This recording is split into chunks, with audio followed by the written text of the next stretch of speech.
नमस्कार दोस्तों। ये आपको अपने बगीची में मैंने दिखाया था कि मॉडल मिक्स क्रॉपिंग का। तो ये साइड में हमने अनार लगा रखे हैं फेंसिंग के लिए, और ये एक लाइन है जिसमें ये लोबिया लगा है, बीच में कुछ खीरे की बेल भी है।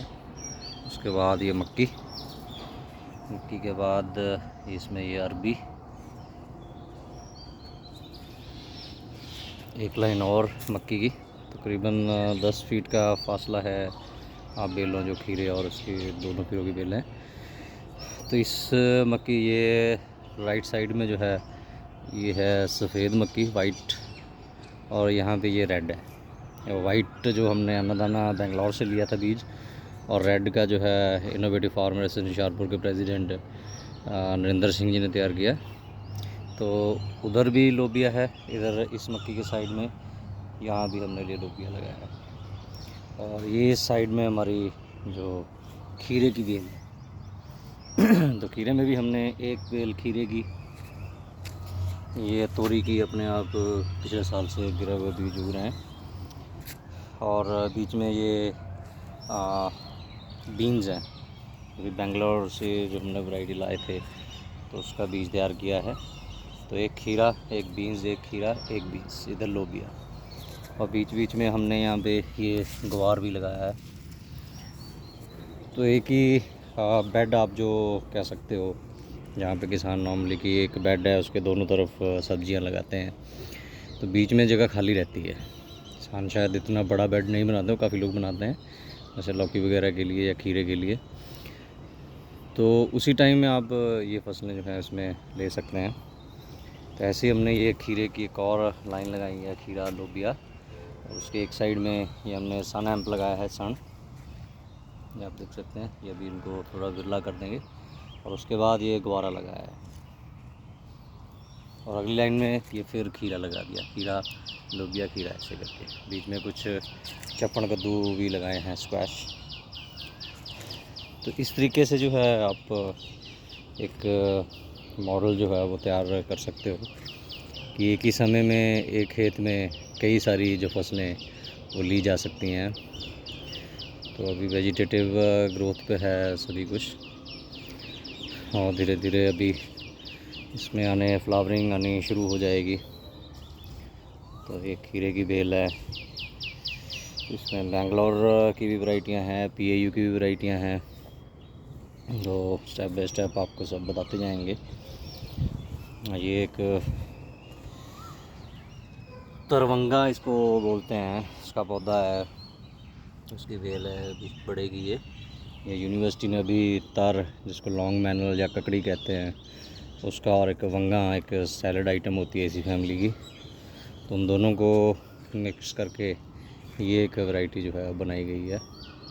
और इस साइड में हमारे ये स्क्वैशेस हैं, स्क्वैश, और इसको लगातार लग रहे हैं, एक दो बार खा भी लिया है। ये यहाँ पे ये युकीनी है, तो इसमें भी हमने ये बीच में लोबिया लगाया है हर जगह। तो जुकीनी हमें फल देगी, लोबिया भी फलियाँ देगा, और लोबिया साथ साथ में एक और काम करेगा कि जो हवा से नाइट्रोजन लेके मिट्टी में फिक्स करेगा। ये काम ग्वार भी करेगी, यही काम ये सनम है ये भी करेगा।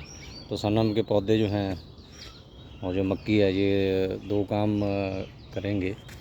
तो बहुत ज़्यादा जैविक मादा हमें देंगे, प्लस थोड़े बड़े हो जाएंगे तो जो बेलें हैं, जो हमारे वाइन्स हैं, उनको थोड़ी शेड भी प्रोवाइड करेंगे। और जो लू चलेगी, इस बार तो बाई चांस मौसम ऐसा हो रहा है कि लू चलने के कोई आसार नज़र नहीं आ रहे हैं, लेकिन अगर मौसम सही रहा, लू चलेगी, तो इनको लू से भी बचाएंगे। यही एक लू जो होती है वो एक बहुत बड़ा कारण होती है कि पौधों में जो प्रॉपर फ्रूट सेटिंग नहीं हो पाती, पॉलिनेशन नहीं हो पाता, बहुत ज़्यादा गर्मी होती है।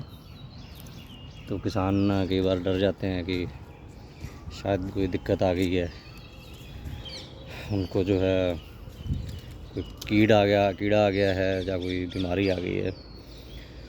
तो ये सारे प्रबंध किसानों को करने पड़ेंगे, ये समझने पड़ेंगे। इसको हम एक माइक्रो क्लाइमेट कह सकते हैं।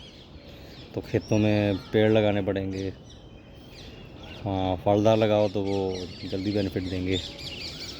ऐसे पेड़ अगर सजावटी भी लगाने हैं, लकड़ी के लिए भी लगाने हैं, तो ऐसे पेड़ लगाए जाएं जिस पे बहुत ज़्यादा जो फूल है वो आते हैं, क्योंकि जितने ज़्यादा फूल आएंगे उतनी उस पर मक्खियाँ आएंगी, शहद की और दूसरी भी। तो वो मक्खियाँ जो है उन फूलों पे भी आएंगी और आपकी सब्जियों पे भी आएंगी। और ये तो हमें पता ही है कि शहद की मक्खियाँ जहाँ आती हैं, पोलिनेशन ज़्यादा होगी तो पैदावार भी बढ़ेगी। तो गर्मियों में अभी तो आपने बिजाई कर ली होगी, हो सकता है ये मॉडल का आइडिया नहीं हो।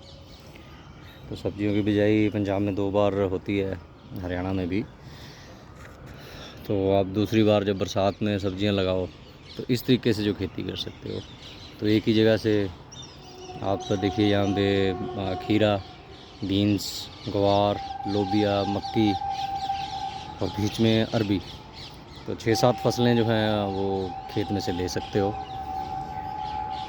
और मिट्टी की उपजाऊ शक्ति इससे सुधरेगी। आप मिट्टी की अलग अलग जो डेप्थ है उससे अगर पौधे खुराक लेंगे, क्योंकि हर जो पौधा होता है, हर फसल है, उसकी जो जड़ें होती हैं वो अलग अलग गहराई पे चल रही हैं। तो अलग अलग लेवल से वो खुराक लेंगी तो एक ही लेवल की डिप्लीशन नहीं होगी।